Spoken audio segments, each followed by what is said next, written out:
पनवेल महानगरपालिकेनं आजच्या दिवशी सुद्धा पाण्याची पूर्णतः पनवेल महानगरपालिकेला टंचाई निर्माण होत आहे। या टंचाई निर्मितीसाठी आम्ही मागच्या वेळी जो उचलला होता का पाणीसाठी पाईपलाईन मोरबे धरणातली येतो पनवेलमधून, ते आम्ही बंद करण्यासंदर्भात आम्ही त्यावेळी तो मुद्दा घेतलेला होता। परंतु त्यावेळी आम्हाला सन्माननीय वनमंत्री गणेश नाईक साहेबांनी सांगितलं होतं भेटून का आम्ही तुम्हाला मुख्यमंत्र्याजवळ बैठक लावतो, पण मुख्यमंत्र्याजवळ काय बैठक लावलेली नाही। त्याच्यामुळे मी स्वतः मुंबई हायकोर्टात नवी मुंबई महानगरपालिका, महाराष्ट्र गव्हर्नमेंट आणि पनवेल महानगरपालिका आणि सिडको यांच्या विरुद्ध केस दाखल शुक्रवारी केलेली आहे।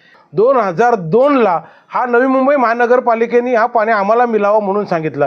त्यावेळी नवी मुंबई महानगरपालिकेमध्ये मागता वेळी कांबोटा, खारघर, तलोजा हे सर्व नवी मुंबई या क्षेत्रामध्ये होतोय।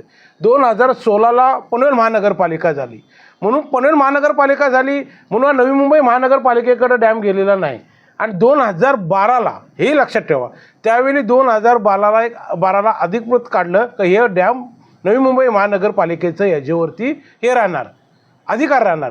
परंतु ते नवी मुंबई महानगरपालिकेचा 2012ला जो अधिकार देण्यात आला त्यावेळी ही तिन्ही गाव होती, याच्यामध्ये पूर्ण सिडकोचं लेटर्स आणि याच्यामध्ये आम्ही न्यायालयात दाखवलेलं आहे का कांबोटा, खारघर आणि तलोजा या विभाग यांचा जो डेव्हलपमेंट चार्ज असतो, हा डेव्हलपमेंट चार्ज सर्व मिळून 108 कोटी रुपये त्यावेळी सिडकोने भरलं होतं।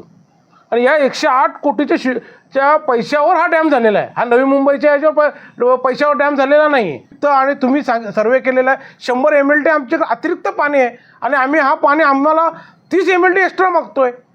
आणि या 30 MLT पाणी न दिल्यामुळे मी स्वतः मुंबई हायकोर्टामध्ये यांच्या विरोधी याचिका दाखल केलेली आहे। माननीय विरोधी पक्षनेत्यांचं म्हणजे त्यांचं नेहमी असतो की त्यांचा एक स्वभाव आहे की स्टंट करणं।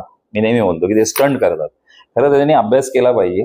या विषयावर माननीय आमदार प्रशांत ठाकूर साहेब आणि आम्ही सातत्याने नवी मुंबई महानगरपालिकेच्या संपर्कात होतो। माननीय मुख्यमंत्री जेव्हा 13 मेला जेव्हा उल्वे इथे आले असताना आम्ही त्यांच्याशी चर्चा केली होती, तर त्याच्यात विषय असा आहे की ह्या वेळेला कडक उन्हाळा असल्यामुळे नवी मुंबई महापालिकेच्या धरणातलं जे पाणी आहे त्याचं बाष्पीभवन जास्त झालं। त्यामुळे त्यांनाही भीती होती की कारण अल निनोमुळे पावसाळा हा लांबणार होता, त्यामुळे त्यांनी त्यांच्या करधारकांची किंवा त्यांच्या नागरिकांची काळजी घेण्याचं प्रथम ठरवलं आणि मग ते उर्वरित जे पाणी आपल्याला पनवेल महानगरपालिकेला देण्याचं जे मान्य केलंय त्यामध्ये त्यांनी यावर्षी कमी पाणी दिलं, हे मी मान्य करतो, परंतु देण्याचंच धोरण नाही असं त्यांचं धोरण अजिबात नव्हतं। आता अरविंद म्हात्रेंना जिथे जायचंय ते जनहित याचिका नेहमी दाखल करतात, ते नेहमी त्यांचे कोर्टाचे पेपर तयारच असतात, त्यामुळे हा एक त्यांचा स्टंट आहे।